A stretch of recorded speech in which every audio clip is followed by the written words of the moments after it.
Welcome back to the third episode of the Chit FC podcast where we talk about soccer.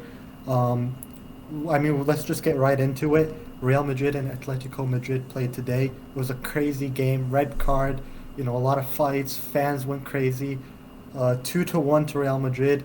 How did you see that game?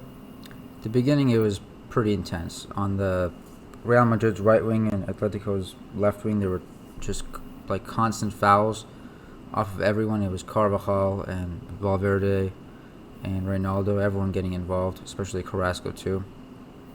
Then Rodrigo just was amazing because I think he has an ability Vinicius doesn't have, which is just instinctive dribbling, and he gets into this left half space and then combines with Chouameni, who I think his passing is really underrated. So just good first goal. And then Valverde, he does everything for the team. He can run back, defend. He can offer stamina, and he can get forward and score goals. He's not that clumsy going past players or even in his finishing. So he scored a goal, and then Real Madrid were up 2-0. In the first half, there was a moment where Reynaldo, the left center back for Atletico Madrid, tackled Rodrigo. That probably was a red card. I think the referee just gave a Yeah, yeah, yellow. I think that was a red card. Yeah, Bro, studs to the yeah, back of the knee. exactly. Bro, Yeah, that what is has that? to be red. And then somehow Mendy's tackle on Llorente was a Lawrence, yellow. yeah. Like Uh, he had the whole ball. Yeah, it was a little aggressive, but the whole yeah, game was aggressive. I don't think the refing was. I don't think it was the best ref. yeah, it wasn't that bad, but I mean Madrid still won, right? It's not that bad. Yeah, I And mean, then also like my concerns for Real Madrid in the beginning of the season was, if Benzema's not there, they didn't sign anybody really over the summer. They didn't sign that backup striker that everybody thought they would. So, I mean, I had concerns, but I mean, I think Rodrigo really took his game to the next level. You're seeing that he can, be that starter sometimes. He's not, 100% reliable yet, but he's progressing. I think losing Casemiro, I thought that would affect the team in terms of how the midfield controls the ball. But Valverde and Tuachememi, well, I mean, they've really stepped up, and I think you just saw like Real Madrid control the game. Atletico played well in the first half.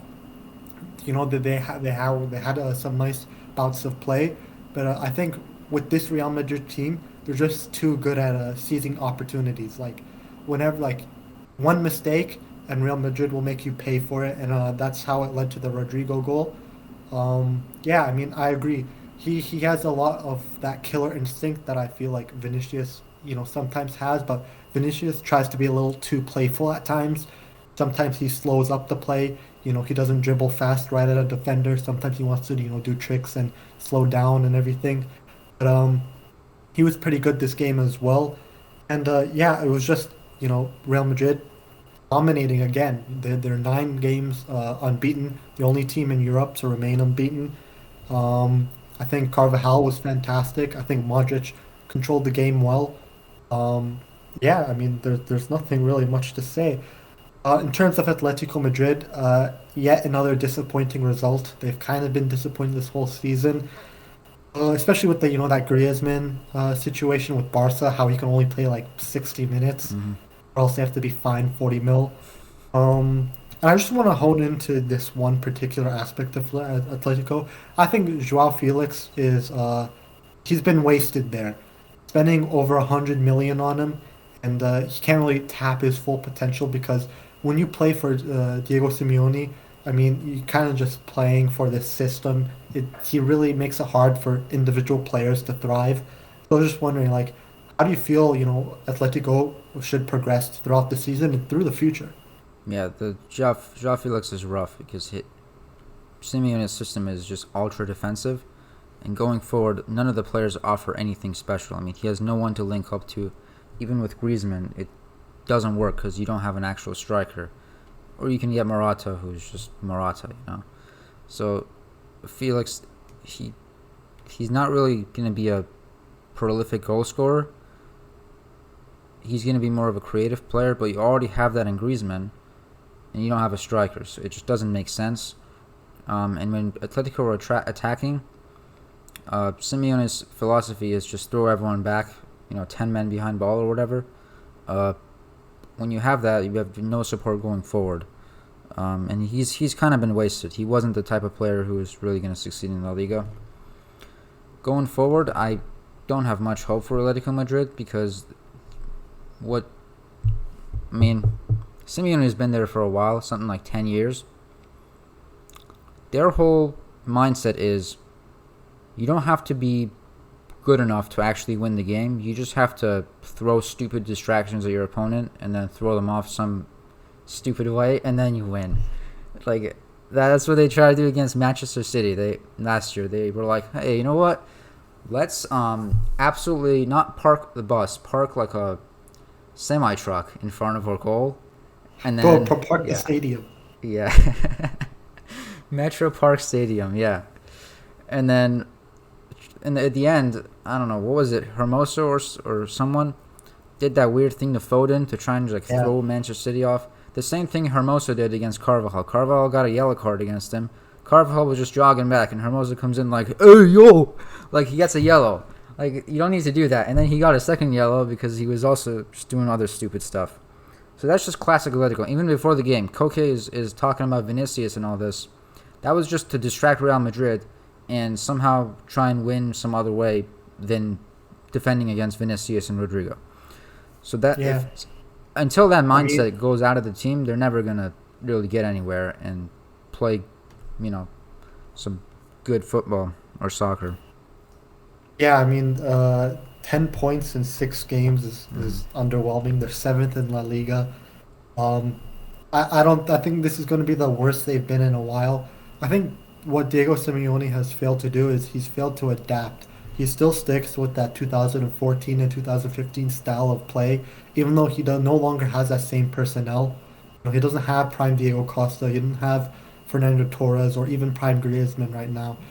He has like a bunch of medium level players. They're all right. They're aggressive, but they have no style to them. And personally, I think it's time for a rebuild for Atletico. I think they need a whole new coaching staff, a new style, if they want to continue to be at the top. But talking about Madrid, obviously the Champions League happened this last week. Real Madrid versus RB Leipzig, 2-0. I mean, pretty comfortable result. But how do you see the rest of the Champions League games? Yeah. So Chelsea drew against Salzburg. This was not a great first game for Graham Potter. Just Chelsea, yeah, they scored with Sterling, but then they conceded at the 76th minute. Um, Not great defending, and going forward, they had some trouble creating chances. Then Juventus lost against Benfica 2-1. They've been having a lot of issues. I mean, they lost today against who? Monza. I don't even know that team. Yeah, bro, newly Yeah, promoted team. yeah. And they drew against Saler. Okay, the draw against Salernitana, that was kind of understandable because of VAR.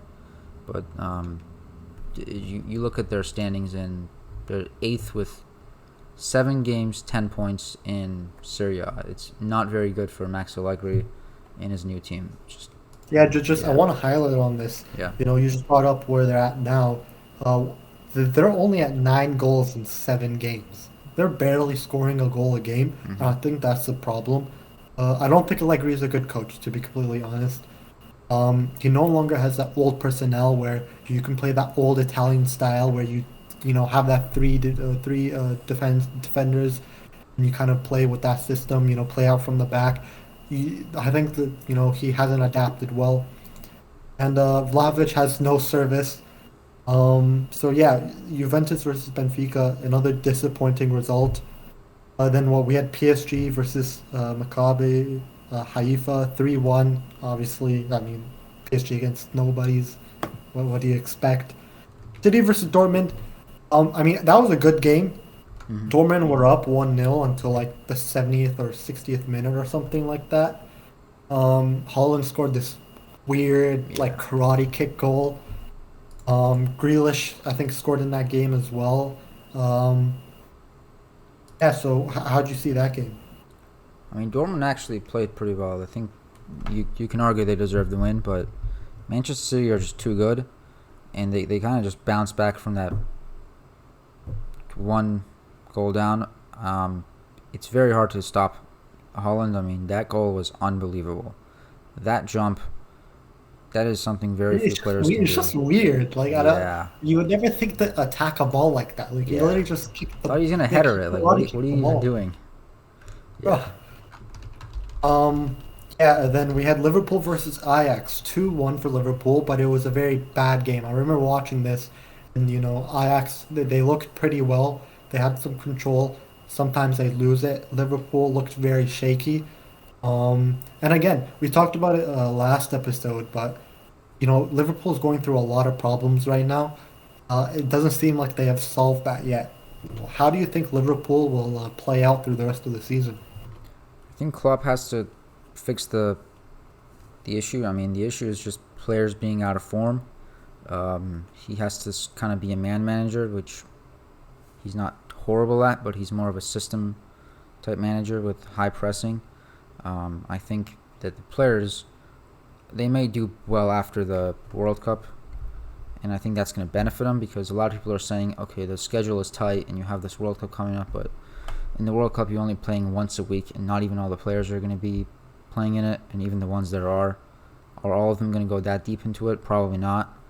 And even if they do go deep into it, it's going to be once a week games, so it's kind of a rest period for a lot of the players, and just a good time for a lot of them to get recharged, get some extra rest, and then go on with the rest of the season. The tough thing for Klopp now has to be getting to the end of or the mid end of November, and just not losing so many points in the Premier League. Yeah, I mean, Yeah, just going back to our first episode, I mean, I did call that Darwin Núñez would be the flop of the season, yeah, and so far I'm yeah. looking right because he can barely even make the team. I don't know if it's a fitness thing or no, he's not doing well in training or just he's really out of form. But to have that entire team, not even the starting 11, but the entire bench to be out of form, I think it's a little deeper than that. Hmm. I think a lot of it has to do with mental fatigue. I mean, they played literally every game they could have last season and came up with nothing. Um, so yeah, I mean, moving on, we had Bayern versus Barca. Last episode, we had our predictions. I think you were the closest. I think you said 2-1 to Bayern, right? Yeah. I said Yeah. 2-2. But I mean, that game, it was pretty even to be completely honest. Pedri missed a wide open goal. Hmm. It's disgraceful how you miss from there. Yeah. Lewandowski as well, missing that wide open. It was like a tap in almost, and he missed. I think Barcelona just they weren't clinical. They played a decent game. Bayern played well. Again, yeah, not much to say. I mean, the result just shows that Bayern still has that clinical finishing, but I mean, again, they have been lacking goals. They've been a flurry of draws recently. Hmm. Then we had a Sporting versus Tottenham. Just disappointed for Tottenham, conceding 2 goals at the end of the game like that. Um, I think they've bounced back in the Premier League though. They're still in the top four. They're only like a couple points off of Arsenal at number one. So I mean, I don't think it's that bad. But how do you feel about those 2 games? So the Bayern Barca one, I mean, Barcelona weren't taking their chances, obviously, and I think there was a lot of pressure on Lewandowski. We always talk about former players; they play really well against their former clubs, but that's only true when they kind of have a point to prove to their former club who sold them, and they said like they're it's kind of like you former club are telling me that I'm not good enough, so you sold me, and now I'm going to prove that I'm good enough to you. And usually there's not a lot of pressure on the player because people don't even know the guy. That's the guy's former club. Like Sergio Canales was playing for Real Betis, scored against Real Madrid. I didn't even know that guy played for Real Madrid. So like no one even knew that guy was a Real Madrid player at some point. So there was really no pressure there. But Lewandowski, that's like everyone knows he was in Bayern. He's like one of the best strikers in the world. And the way that his time at Bayern ended was rather chaotic, not good relationship with the management. So there was just And wait, just adding on that, I yeah, mean, it looked like the opposite. It looked like Bayern wanted to prove a point in that game. Hmm. Because, I mean, Lewandowski's been clear. He's been wanting to leave for a while now. It's been a few years. Now, at first, he was supposed to go to Real Madrid, and, now he's at Barca. And, yeah, I mean, I have to agree with you. Like, he kind of seemed out of it Yeah, but I mean, he's doing pretty well against the lower level La Liga teams. I, against the I'm, scrubs. yeah, I know. It's a little bit of a concern for Barcelona because they have been doing really well in La Liga, and you might just think, okay, it's just because they're playing against the worst teams, or you can frame it as, oh, it's just an off day. I guess time will tell if it's about the opposition or about what kind of day they're having. The Sporting Tottenham one, I didn't watch that, so I don't have much to say on it. But I mean, they did pretty well. Tottenham against uh, who do they play against again? Leicester. Leicester. Yeah, yeah, yeah. Leicester is just struggling a lot right now. Feels bad I for mean, them. that's due to their inactivity. I mean, they literally signed Hmm. nobody. Yeah. Um, Yeah, so I mean, we went over Juventus, right? And I just want to, go back and I mean, they've done terrible this season right now. Do you think it's time for Allegri to be sacked yet again? It's a little tough to tell because I mean, it's not that the defending is bad. It's just they're not scoring enough goals at all. Um, and you can't you can maybe blame it on Vlahovic or you know whoever's the forward players. Maybe he isn't getting enough service. It's just tough to tell. I think probably if this keeps happening within the next week or two, he should be sacked. But right I now, it may mean, be a yeah. little too early. Yeah. I mean, obviously Allegri's been there before. He's been sacked before. He kind of just seems like a fail-safe option. Like, they had nobody else to hire, so they had to hire him. And I think he's showing that Pirlo wasn't that bad of a manager. I mean, although Pirlo, didn't perform well, he still got Juventus in the top four when Ronaldo was there.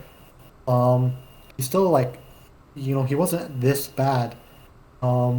Honestly, I think Allegri he needs to go, but I have no idea who they would appoint. Hmm. I think Pirlo took a job in Turkey. Um, They yeah, can so get. I mean, it's Yeah. just they're just in a lot of turmoil right now. Um, and then talking about managers, Klopp.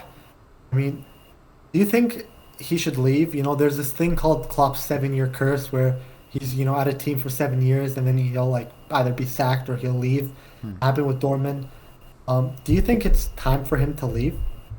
I think you should probably wait till the World Cup and maybe after World Cup, after players have gotten a little bit of rest, and if he's not doing well until let's say like January and February, then yeah, because I mean managers do lose their impact at some point, and using the same exact philosophy and system like year after year after year, at a certain point it just becomes ineffective. Other teams know how you play, and your players get tired of it. Especially Klopp's philosophy. I mean, system of playing and philosophy is just hardcore pressing from the midfield.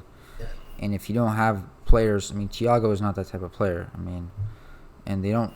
Henderson's no longer in his prime. Fabinho is a little bit older, so it's just Wijnaldum is gone. He used to do a lot of that.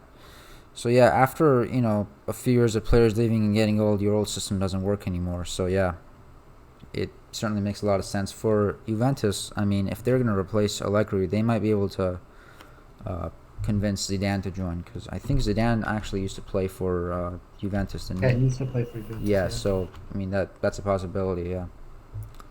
I mean, if Klopp were to leave, which I think would be, there'd be a lot of speculation. There'd be a lot of hype around that. There'd like be a lot of stories, because I mean, Klopp he's really built something at Liverpool, but I don't think he truly got what he wanted because although like he's been fantastic, he hasn't really gotten the trophies. He's won one Premier League, Hmm. one Champions League, and Wasn't it two? Because two Premier Leagues did he win? I don't know. I mean Champions League. I think they won. But they only won once, and then they lost the final to Real. Right. I forgot. Right. But they I got three I Champions think League finals. So that's yeah. I Yeah, don't really but know. they haven't like converted, their success into trophies. They Like they've somewhat always have. been, I mean, a Champions League and a Premier League isn't that bad, but I mean, it's been a yeah, but I mean, really few look, competitive years. City won 4 of the last 7 or 4 of the last 8. Yeah. I mean, I think City's success and Pep's success translate a lot more to trophies than Klopp. Klopp's obviously built a whole new system. He really brought Liverpool back into, the top contenders. Every, year after year, he's always either 1 goal away, 1 point away, Hmm. 1 game away from actually grasping that trophy. And I think he could be fatigued at this point, honestly. Yeah. If he were to leave, it'd be hard to find a replacement, to be completely honest. Maybe Pochettino or maybe Zidane if he wanted. It would be hard. Keeping it onto the Premier League, Diego Costa just signed for Wolves. I mean, that kind of just shook me out of nowhere. How do you feel about that? Yeah, I thought the transfer window was over. There's some weird mechanism they used to do this. He actually, we were talking about this. He's not that old. He turns 34 in October, which I thought this guy was like 36, 37. Yeah, bro, he's younger than Yeah, Benzema and Lewandowski. yeah. It's a Right? weird move. I mean, Wolves have been needing a striker for a while. I think I remember 2 years ago, Jimenez got that head injury when he hit who was his name? Ruben Diaz was it? No. Who was that curly head defender from Arsenal? Oh, David David Luiz. Luiz. Yeah, he hit David Luiz in the head once, and he got that Oh, head injury. He was. I don't think it was because of the head injury necessarily. Maybe it was because he had a concussion, but he just was not the same player after, and Wolves were just struggling scoring goals. So, and then they bought this Brazilian striker from from La Liga, and that didn't work. So I mean, it's just another shot at the same general type of player. I'm not sure it's going to work. Diego Costa at this age, it's not that bad, but he is not necessarily the fastest. He is quite strong. We'll see how he does in the Premier League. It's hard to judge whether he'll be good or not. I mean, yeah, I would have to agree.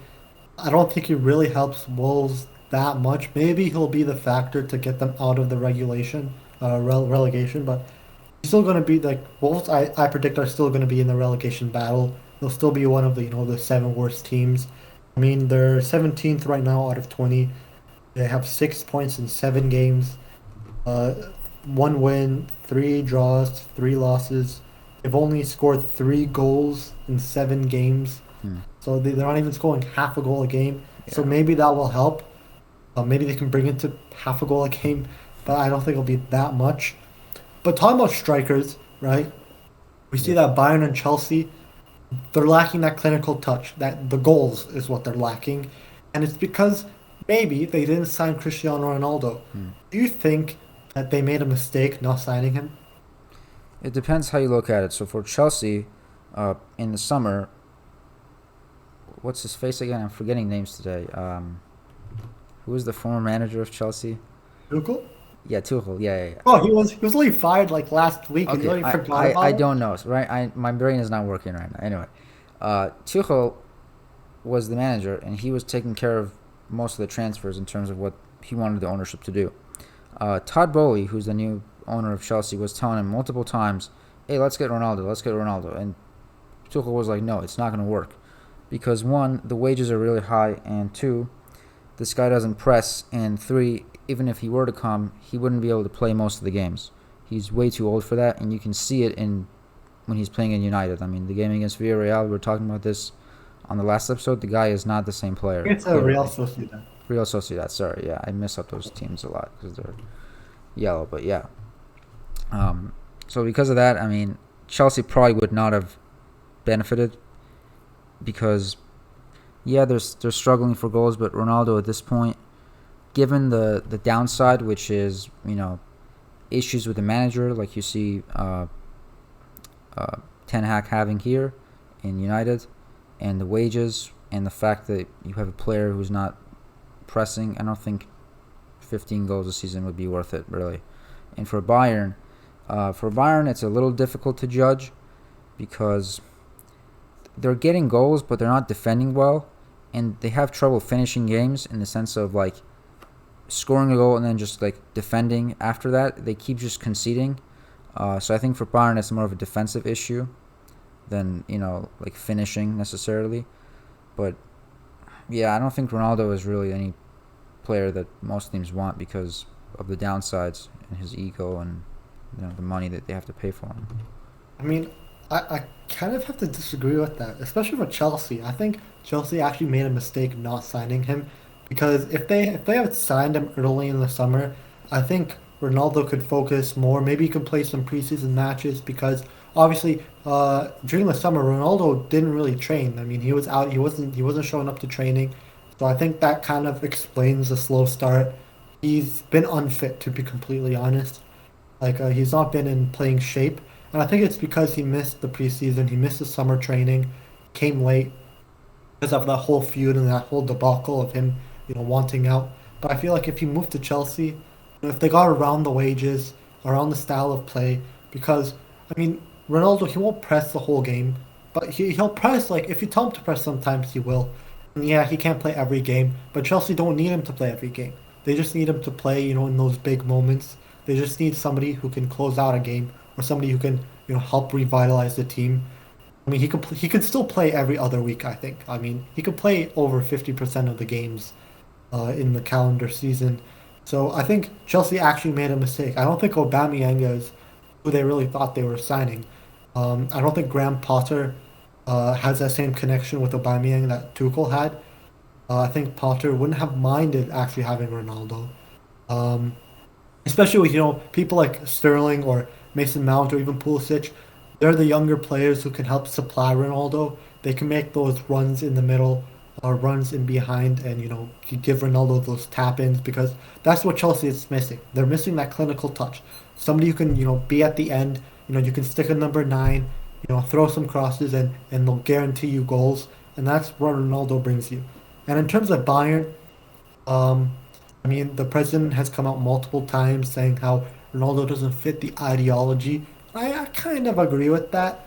But they have been, as much as it's a defensive issue, they still haven't been that clinical. You can see a clear drop off in goals per game when Lewandowski was there versus when he's not there, right? So they're like, nobody's yet filled in those shoes, to be completely honest. And Ronaldo would have been a short term solution. Maybe he could have helped their chances in the Champions League as it stands, because I don't think Bayern have the greatest team. Both the signings of De Ligt and Musiala, improving.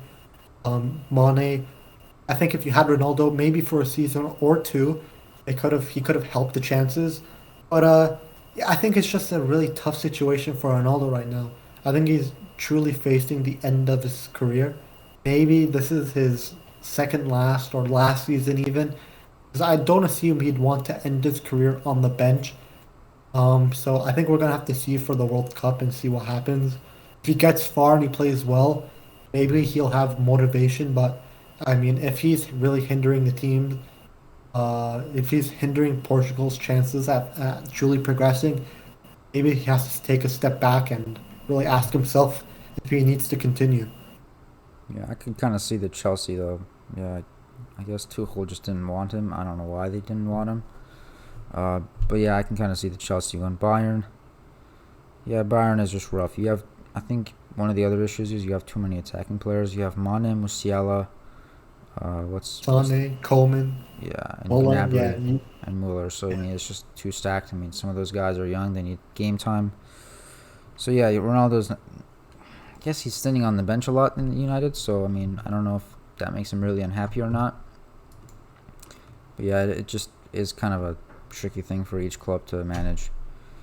So I do you mean, want to? transitioning Yeah. off of that, we're in a new segment right here. We're going to do some hypotheticals and, looking back through the history of football. And speaking about that, in your opinion, who do you think was the greatest team of all time? Gonna go with Real Madrid's 2016 to 2018. It's when they won 3 Champions Leagues in a row. No other team has produced that kind of consistency in the most difficult competition in the world. Barcelona did have a pretty good season in 2010, something like that. Yeah, it was Uh, like 29 to 2011, that yeah, Pep team. yeah, they had all six trophies won within one calendar year or within one season. I don't know. Yeah. Yeah, that was crazy. But I think being able to produce something, maybe not all trophies, but most trophies, most important ones, for 3 years in a row, I think is worth more. Um, and that's what Real Madrid did with that team until Ronaldo left and Zidane left in 2018 summer. I mean, me, I kind of have three in contention right now. I can't really pick. I mean, obviously, I had Real Madrid from 2016 to 2018. I mean, I mean, obviously, they have to be the greatest European, Champions League team in modern history. Winning three in a row like that, Ronaldo was just crazy. Benzema was insane as well. That Modric, Kroos, and Casemiro link up was, the prime of that team. Um, Obviously, we have 2009 through 2011, that Pep Guardiola Barcelona team. I mean, I think that's when Messi truly took a step into world class. Um, I think in that season or something, he had like 90 goals or something. I mean, that was crazy. Um, yeah, I mean, they were dominant, especially domestically. I mean, they really took everything in Spain. And then the third team, kind of surprising, but it's that 2007 through 2009 Manchester United team. I mean, personally, that front three of Carlos Tevez, Rooney, and Ronaldo, I mean, that's one of my favorite attacking trios ever. I mean, you had those three interchanging positions. Sir Alex Ferguson as the manager. I think they were a great team, but if I had to pick one, I have to agree with you. I think it has to be that 2016 to 2018 Madrid team. I mean, they just conquering Europe three times in a row. I mean, it's hard to argue against it. Um, Even though they haven't they weren't the prettiest, playing style. They weren't as dominant as Barcelona, but they just had that winning factor that Real Madrid just has and produces. You have Ronaldo in his goal scoring prime. To be completely honest, you have Benzema, who's one of the greatest facilitators in Real Madrid history. You have Bale, who was still highly productive with them. You had that Varane, Ramos um, link up. You had Navas, who was great. Marcelo, in my opinion, the second greatest left back of all time. And you had Carvajal, who I mean, he's just been a rock in that Real Madrid team. So I would have to agree. Yeah, what do you think about the other teams I mentioned?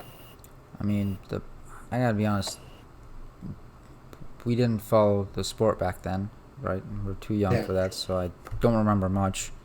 But I mean, the Barcelona midfield was crazy. I mean, Xavi, Iniesta, and Busquets, that was just unreal. You could not take the ball away from those guys. I think I was listening to an interview by Sami Khedira, who was the Real Madrid center midfielder for a yeah, couple of years. He was playing in those years, and he's like, the only way you can take the ball from them is just wait for like an ambitious pass or something like that, and then just go get it from them because you can't chase those guys down.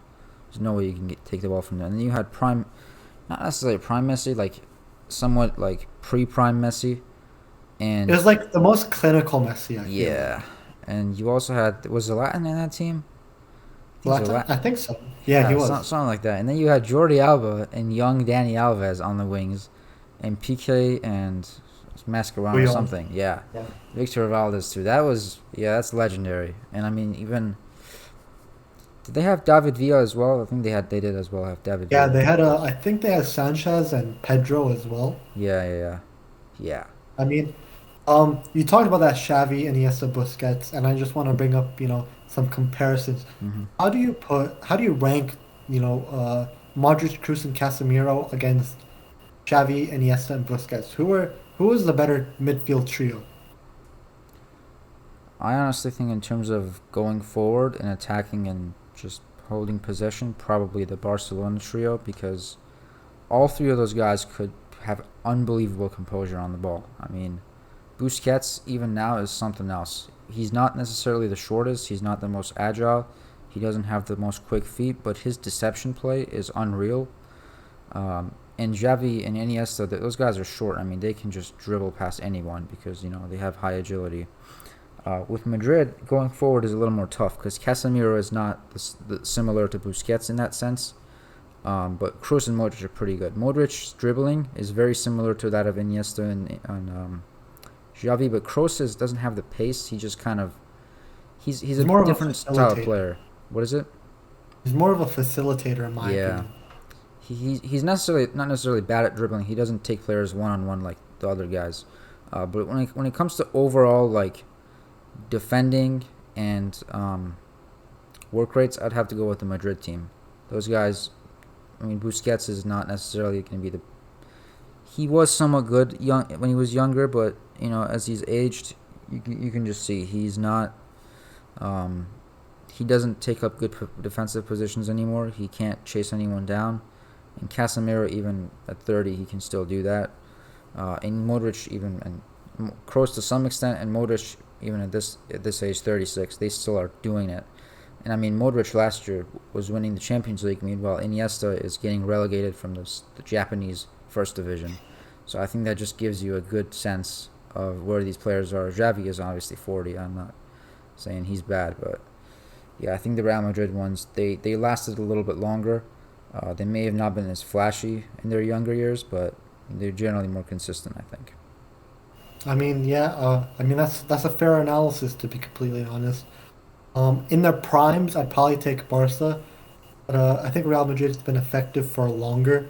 I feel like each player in that Real Madrid team, in that Real Madrid midfield, sorry, they each have like concerning factor. Like Casemiro's a stabilizer. He's the CDM who defends and who's energetic and he stops people.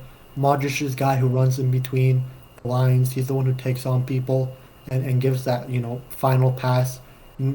Cruz is the one who sits behind, back with the defenders. He gives those long balls and those needles in between the lines as well. Gets those through balls to the attackers. Um, Whereas in that Barcelona team, they, the players could do a little of everything. Like Xavi, he could defend, he could attack players, and he could pass. Same with Iniesta, and even same with Busquets, to be completely honest. Um, but as a Madrid fan, I have to go with Yeah. Modric, Kroos, and Casemiro.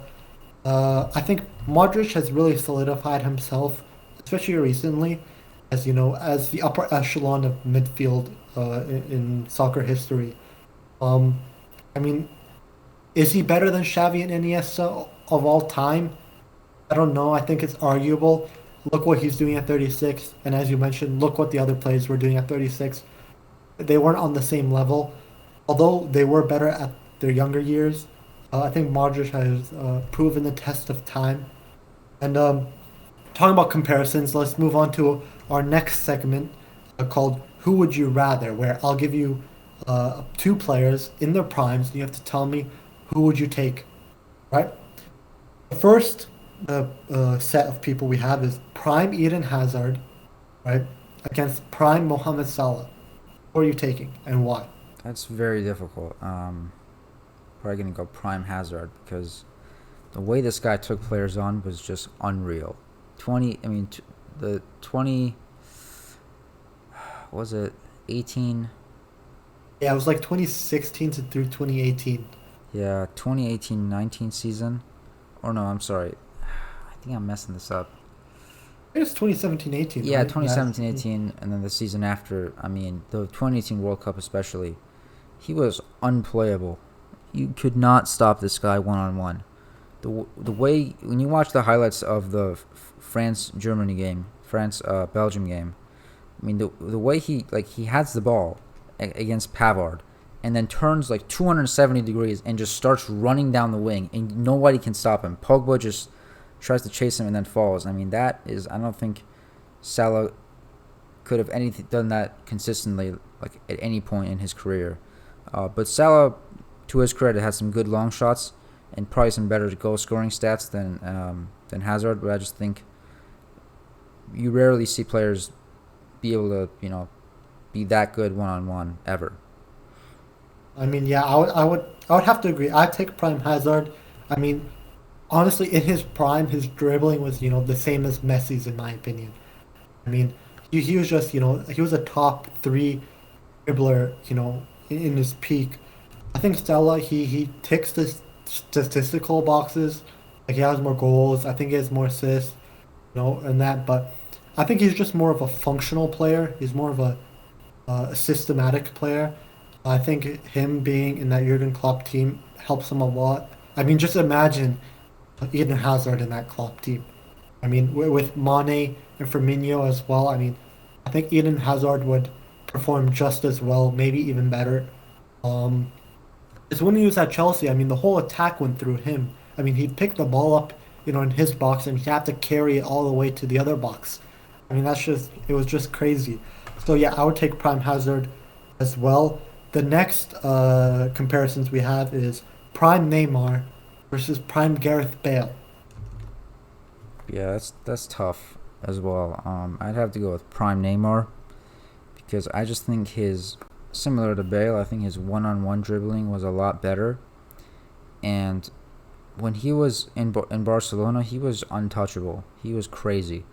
Bale consistently had injury issues, and even though I've seen the stats. I mean, yeah, Bale had some better goal scoring stats. I think Neymar was just something else.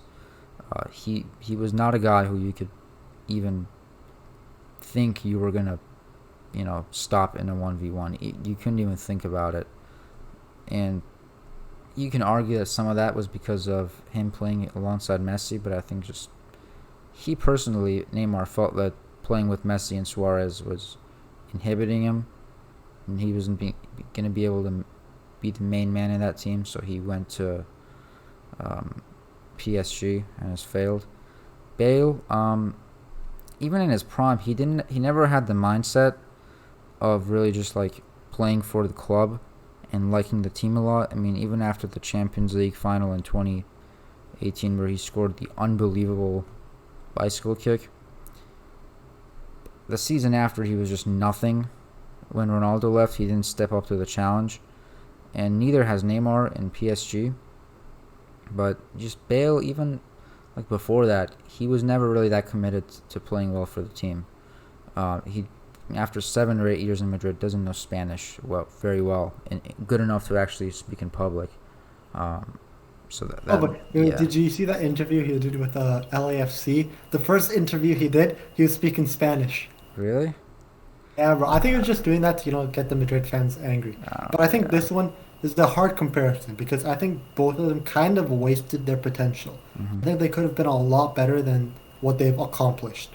Especially Neymar, to be completely honest. I think Neymar has that natural ability that Bale doesn't have in terms of technique and just his skill on the ball. I think Bale has more of the athletic factors. I mean, he's just an athletic phenomenon. I mean, the guy ran so fast. He was so big and strong. Neymar was so skilled on the ball. Um, I think it's hard to be completely honest. I'm going like in between each listing the pros and cons, but I think it's pretty even to be completely honest. I mean, Prime Bale was something else. I mean, this guy would just run. He'd have the ball on the sideline and he'd kick it like 300 meters and nobody could even touch the ball. That's how fast he was. Um, the thing is, unlike Neymar, I think he always showed up in the big moments. I mean, remember that Copa del Rey final where he Hmm. ran off the field, uh, when Danny Alves was defending him, he ran off the field and scored the winning goal in like the 90th minute. I mean, those were like the moments I remember with Bale. He I think it saved was. Real Madrid a lot, especially in finals. He showed up, although he never showed up in full season. He showed up when it mattered, and I think Hmm. he has to go down as a Real Madrid legend. He Um, he is. I mean, I think it was that final in the Copa del Rey 2014 was against Mark Bartra, wasn't it? I thought it was Danny Alves. Nah, Dani Alves was right back. Maybe he was right back, but it was Bartra who was running after him. Yeah, I Anyways, I don't remember. really remember, but I Man, mean I that was remember just that like night exactly. That was good. that's like one of the greatest goals I've ever seen in my Yeah. life. Like, he like literally high fived the people on the bench and then continued to run. Yeah. I mean that was just crazy. But Neymar, he's one of the greatest dribblers ever, like skill wise.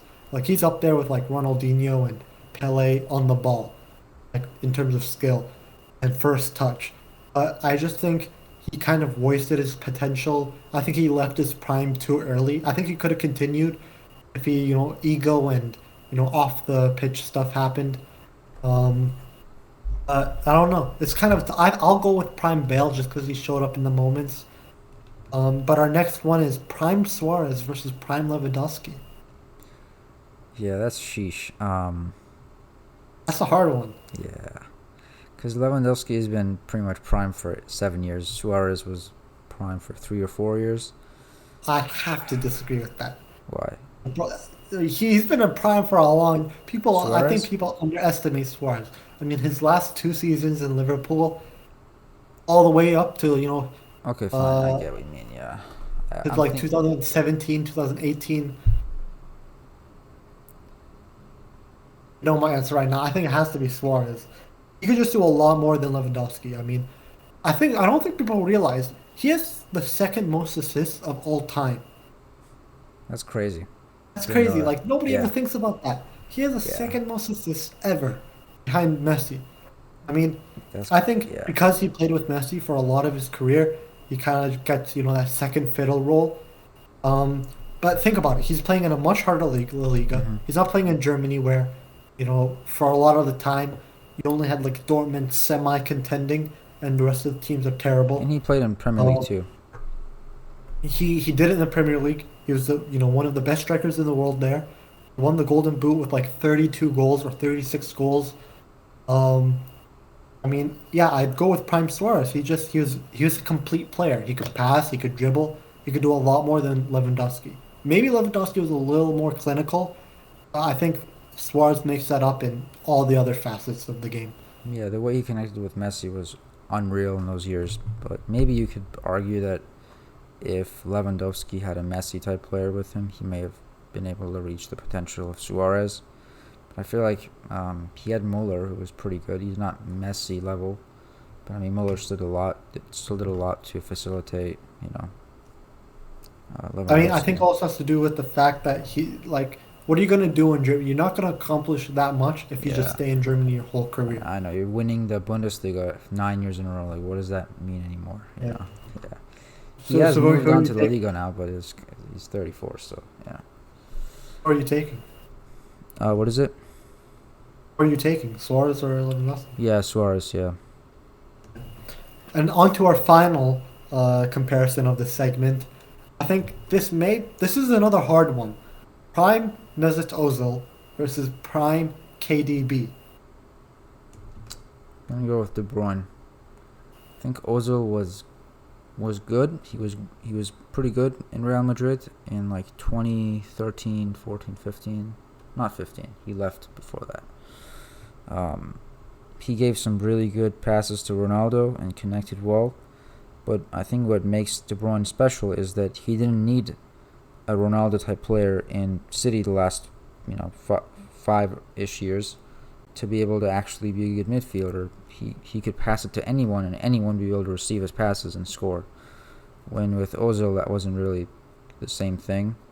And I mean, De Bruyne is just something else. I don't think I've seen Ozil produce what De Bruyne has been doing with anywhere near the same level of consistency. And De Bruyne's, I think he's got probably more goals because he's got good shot power, and he's good with both feet, both left and right foot. Ozil was more of a left-footed player.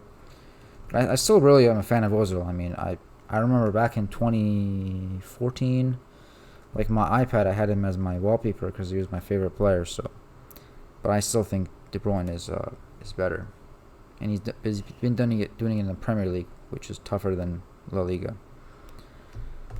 Um, I think this one's a hard one. Um, I think off the eye test, like just watching the players, I just have this affinity for Mr. Ozil. I think he was such a weird player. hmm Like he was so like skilled in his vision and his control of the ball, and I mean his passing was insane. I mean, I think he's had more assists. I think he has a higher assist ratio, Let's check. or goals and assist ratio. You want to check that? Yeah, yeah. So Ozil has had 184. This is Premier League, so I mean that's probably after his prime, right? Yeah, well, Um, I think we need to find his overall. yeah. Um, it doesn't tell you his Real Madrid stats. It tells you like everything after. I mean, yeah, I agree, kind of though. Like off off the eye, like this guy on the ball, like he left-footed, smooth dribbling, somewhat smooth dribbling, more like that creative style. De Bruyne is kind of like this big dude. Like you don't expect this guy to be the most accurate right foot in Europe. Yeah, I mean, I think this one's hard. I think KDB is more of a workhorse, like he'll run more. But I think Ozil does better in like connecting, doing those small short passes, like those tiki taka. I think he's better at attacking players as well. Um, I think KDB is a better goal threat as well, though. I think KDB has a lot more, shots. I mean, he takes more shots, but it's hard, honestly. Like I don't really know which one to pick. You said KDB, right? Yeah. Um, I think it's close. I think it's by a hair. I'm gonna go with I'm gonna go with KDB as well. I Hmm. think Ozil, I just think he could have accomplished a little more. I don't think that move to Arsenal was the greatest, but I don't think you can really fault him. But I think just KDB's been, he's been the one of the best midfielders in the last, 7 years. Yeah. So, I mean, it's hard, but I'm gonna go with KDB. Yeah. So I just looked up. I mean, Ozil has 253 assists throughout his career. I can't find the De Bruyne stats. This is 121 in the Premier League, but it won't tell you the total. Um, but I mean, I they're assume they're around the same. yeah. I But mean, that concludes our "Who Would You Rather" segment, and I mean, there's nothing else to talk about. mhm. So I think that's the end of the podcast. Thank you guys for watching.